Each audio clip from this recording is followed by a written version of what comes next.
மாண்புமிகு எதிர்க்கட்சி தலைவர் திரு உதயநிதி ஸ்டாலின் அவர்கள்.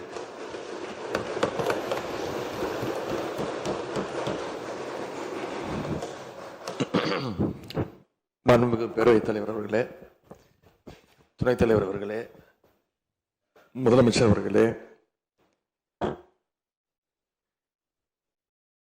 17வது சட்டமன்ற பேரவையின் எதிர்க்கட்சி தலைவராக எனது முதல் உரை இது. பகுத்தறிவு பகலவன் தந்தை பெரியார், தமிழ்நாட்டுடைய தலைமகன் பேரறிஞர் அண்ணா, நவீன தமிழ்நாட்டுடைய சிற்பி முத்தமிழறிஞர் டாக்டர் கலைஞர்,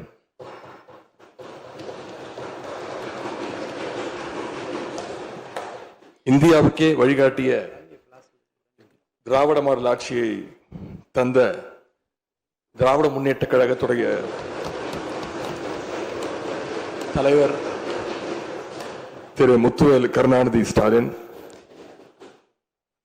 என எங்களுடைய தலைவர்களை எல்லாம் வணங்கி என்னுடைய இந்த உரையை துவங்குகின்றேன். முதல்ல என்னை 2வது முறையாக தேர்ந்தெடுத்து இந்த சட்டமன்றத்திற்கு அனுப்பிய என்னுடைய சேப்பாக்கம் திருவல்லிக்கேணி தொகுதி மக்களுக்கு என்னுடைய நன்றியை நான் இங்கே தெரிவித்துக் கொள்கின்றேன். அதே போல எங்கள் தலைவர் தலைமையிலான திராவிட முன்னேற்ற கழகத்துடைய கூட்டணிக்கு 1,82,82,782 வாக்குகளை தந்த தமிழ்நாட்டு மக்களுக்கு என்னுடைய நன்றியை நான் தெரிவித்துக் கொள்கின்றேன். அதேபோல எங்களுடைய கூட்டணி சட்டமன்ற உறுப்பினருடைய வெற்றிக்காக உழைத்த திராவிட முன்னேற்ற கழகத்துடைய அனைத்து நிர்வாகிகளுக்கும், முத்தமிழறிஞர் டாக்டர் கலைஞருடைய உயிரினும் மேலான அன்பு உடன்பிறப்புகளுக்கும், தோழமை இயக்க தலைவர்களுக்கும் தொண்டர்களுக்கும் என்னுடைய நன்றியை நான் தெரிவிச்சுக்கிறேன். இந்த அவையில என் கூட நின்று எனக்கு வழிகாட்டக்கூடிய எதிர்க்கட்சி துணைத் தலைவர் அண்ணன் திரு KN நேரு அவர்களுக்கும், எங்களுடைய கொறடா அண்ணன் வேறு அவர்களுக்கும், துணை கொறடா அண்ணன் திரு கோவி செழியன், செயலாளர் அண்ணன் திரு தங்கம் தென்னரசு, பொருளாளர் அண்ணன் திரு MRK பன்னீர்செல்வம் ஆகியோருக்கும், கழக சட்டமன்ற உறுப்பினர்களுக்கும் என்னுடைய நன்றியை நான் தெரிவிச்சுக்கிறேன். சட்டமன்றத்தில் நேற்று நாம அத்தனை பேரும் பதவி பிரமாணம் செஞ்சுக்கிட்டோம்.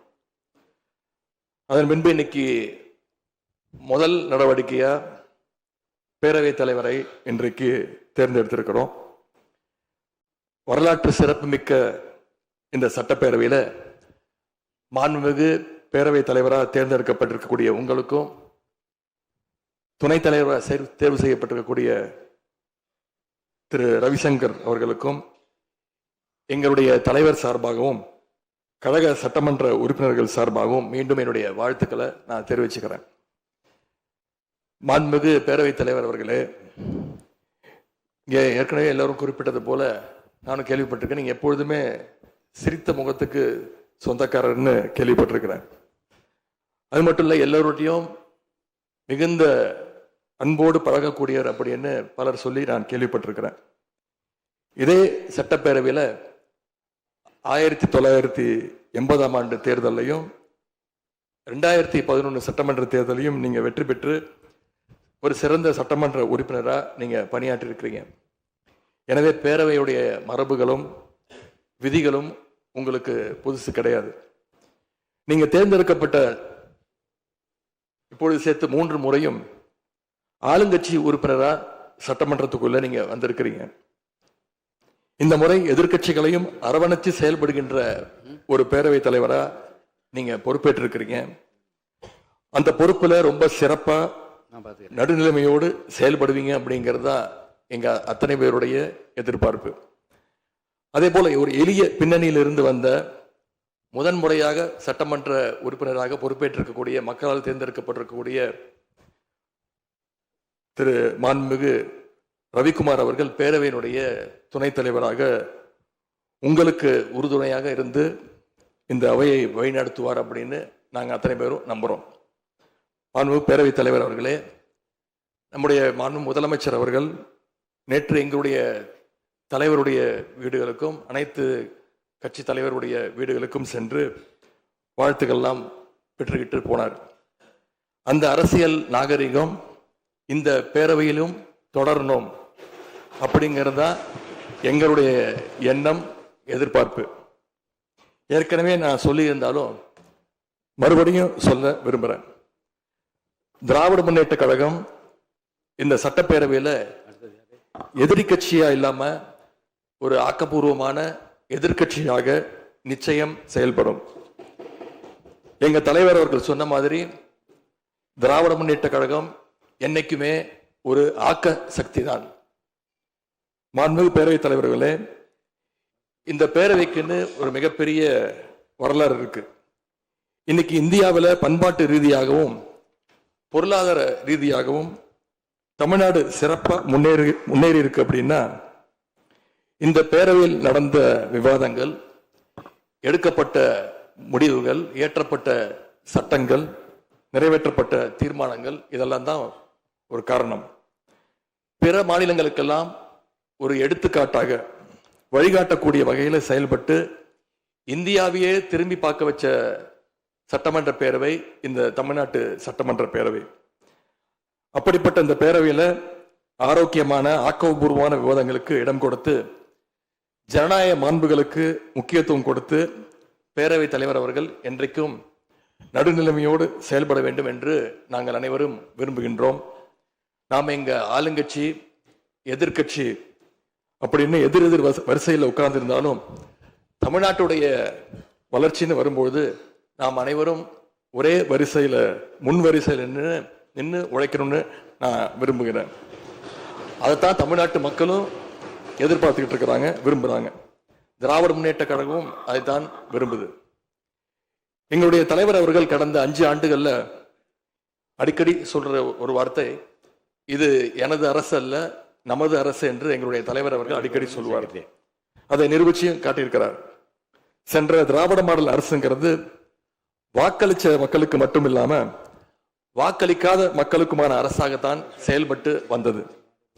ஆகவே இந்த புதிய அரசும் அனைவருக்குமான அரசாக உங்களுக்கு வாக்களிக்காத மக்களுக்குமான அரசாக செயல்படும்னு நான் விரும்புறேன்.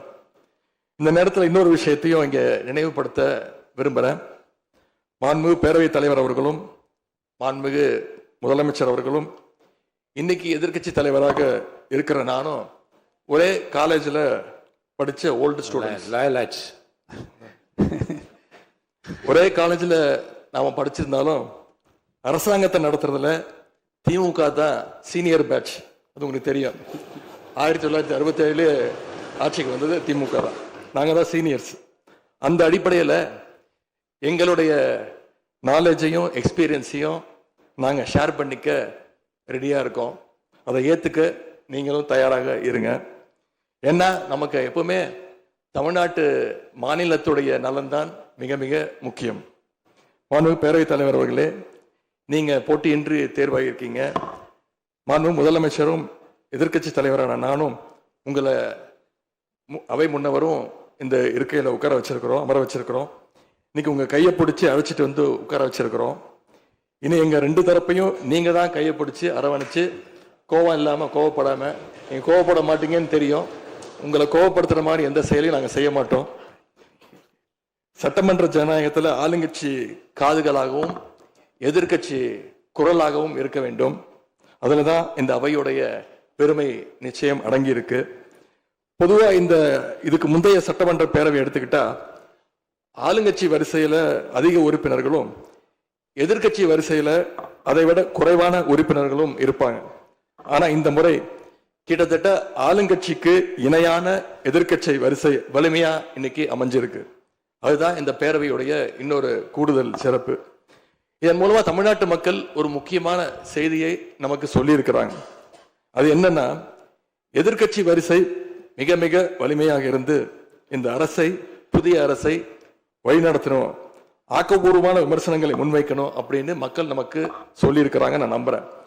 ஆகவே மக்களுடைய எண்ணத்தை பிரதிபலிக்கிற மாதிரி எங்களுடைய பணிகள் நிச்சயம் இருக்கும். மாண்புமிகு பேரவைத் தலைவர் அவர்களே, இந்த அரசு பொறுப்பேற்ற நிகழ்ச்சியில் நடந்த ஒரு நிகழ்வை இங்க நான் சுட்டிக்காட்ட விரும்புகின்றேன். ஏற்கனவே சுட்டிக்காட்டியிருக்கிறாங்க. அந்த நிகழ்ச்சியில தமிழ்தாய் வாழ்த்து 3வது இடத்துக்கு தள்ளப்பட்டிருக்கு. இது தமிழ்நாட்டு மக்கள் மத்தியில மிகப்பெரிய ஒரு கோபத்தையும் அதிர்ச்சியையும் ஏற்படுத்தியிருக்கு. அதை எதிர்க்கட்சிகள் எல்லோரும் விமர்சிச்சிருக்கிறோம். அதுக்கு ஆளுங்கட்சியும் ஒரு விளக்கத்தையும் கொடுத்திருக்கிறாங்க, நானும் பார்த்தேன். எங்களோட கருத்து என்ன அப்படின்னா, பாஜக ஆட்சிக்கு வந்திருக்கக்கூடிய மேற்கு வங்க மாநிலத்தில் பதவியேற்பு நிகழ்ச்சியின் போது வந்தே மாதரம் பாட்டு பாடப்படலை. ஆனா இங்க தமிழ்நாட்டில் அது பாடப்பட்டிருக்கு. மேற்கு வங்கத்துல இன்னைக்கு யாரு ஆளுநரா போய் உட்கார்ந்துருக்காங்க அப்படின்னு உங்க அத்தனை பேருக்கும் தெரியும், நான் சொல்ல வேண்டிய அவசியம் இல்லை. அவர் இங்க ஆளுநரா இருந்தப்போ தமிழ்நாடு சட்டமன்ற பேரவையில தமிழ்தாய் வாழ்த்துக்கு முன்னாடி தேசிய கீதம் பாடணும்னு பேரவையினுடைய மரபையே மாத்த சொன்னவர் தான் இன்னைக்கு மேற்கு வங்கத்தில் ஆளுநராக இருக்கிறார். அதை நாங்க உறுதியா, எங்களுடைய தலைவர் அப்போதைய முதலமைச்சர் உறுதியா மறுத்தார். அதனால 2023ஆம் ஆண்டு முதல் தொடர்ந்து 3 வருஷம் அவர் பேரவையிலிருந்து வெளிநடப்பு செஞ்சுட்டு போன காட்சிகளை எல்லாம் நீங்களும் பார்த்திருப்பீங்க. இதன் மூலமா நாங்க சொல்ல வர்றது, அடுத்து விரைவிலேயே இந்த பேரவையில ஆளுநர் உரை நிகழ்த்த இருக்கிறார். ஆகவே ஏற்கனவே உங்களுடைய அரசனுடைய பதவியேற்பு விழாவில் நடந்த அந்த சம்பவம், அந்த தவறு மீண்டும் இந்த பேரவையில நடப்பதற்கு நீங்க அனுமதிக்க கூடாது, நாங்கள் அனுமதிக்க மாட்டோம். பேரவையில் மட்டுமல்ல, தமிழ்நாட்டில் நடக்கக்கூடிய எந்த நிகழ்ச்சியாக இருந்தாலும் சரி, அரசு நிகழ்ச்சியாக இருந்தாலும் சரி, எந்த நிகழ்ச்சியாக இருந்தாலும் சரி, தமிழ்தாய் வாழ்த்து என்றைக்கும் 2வது இடத்திற்கு நாம தள்ளி போக விடக்கூடாது. இந்த அரசு அதற்கு அனுமதிக்க கூடாது என்று நான் இங்கே கேட்டுக்கொள்கின்றேன். ரொம்ப விழிப்போடு இருந்து நம்முடைய உரிமையை, மரபை பாதுகாக்கணும்னு உங்களை எல்லாம் வலியுறுத்தி நான் கேட்டுக்கொள்கின்றேன். மாண்பு பேரவைத் தலைவர் அவர்களே, வண்டிக்கு பிரேக் எப்படியோ, ஒரு காலைக்கு மூக்கனாங்கயிறு எப்படியோ, அப்படிதான் ஆளுங்கட்சிக்கு எதிர்கட்சி அப்படின்னு பேரறிஞர் அண்ணா அவர்கள் நமக்கு சொல்லியிருக்கிறார். ஆகவே பேரறிஞர் அண்ணா சொன்ன வழியில ஆளுங்கட்சியினுடைய செயல்பாட்டை உற்று நோக்கி உங்களுடைய நிறைகளை, குறைகளை சுட்டு காட்டுகின்ற ஒரு ஆக்கப்பூர்வமான எதிர்கட்சியாக நாங்கள் நிச்சயமாக செயல்படுவோம். இந்த அவைக்கு புதியவங்க, ஃபர்ஸ்ட் டைம் எம்எல்ஏஸ் நிறைய பேர் வந்திருக்கிறீங்க, அதுல மிகுந்த மகிழ்ச்சி. அதே போல ரொம்ப வருடங்களுக்கு பிறகு நிறைய பெண் சட்டமன்ற உறுப்பினர்கள் இங்க இடம்பெற்றிருக்கிறீங்க, அதுல எங்களுக்கு கூடுதல் மகிழ்ச்சி. அத்தனை பேருக்கும் மீண்டும் என்னுடைய வாழ்த்துக்கள். தமிழ்நாட்டுடைய உரிமைகளுக்காகவும் வளர்ச்சிக்காகவும் நாம எல்லாரும் சேர்ந்து ஒன்னா பயணிப்போம். எது எப்படி ஆனாலும் திராவிட இயக்கத்தினுடைய அடிப்படை கொள்கைப்படி எல்லோருக்கும் எல்லாம் கிடைக்கிறதை உறுதி செய்கின்ற வகையில எதிர்கட்சி வரிசையில இருந்து நாங்கள் நிச்சயம் செயல்படுவோம். நடந்து முடிந்த தேர்தலில் ஆட்சி அமைப்பதற்கான பெரும்பான்மையை ஆளுங்கட்சிக்கு மக்கள் வழங்காமல் போனாலும் திராவிட முன்னேற்ற கழகத்துடைய தலைமையில் தேர்தலை சந்திச்சு வென்ற தோழமை இயக்க சட்டமன்ற உறுப்பினருடைய ஆதரவோடு ஆட்சி அமைத்திருக்கக்கூடிய புதிய அரசிற்கும் மாண்பு முதலமைச்சர் அவர்களுக்கும் என்னுடைய வாழ்த்துக்களை நான் மீண்டும் தெரிவித்துக் கொள்கின்றேன்.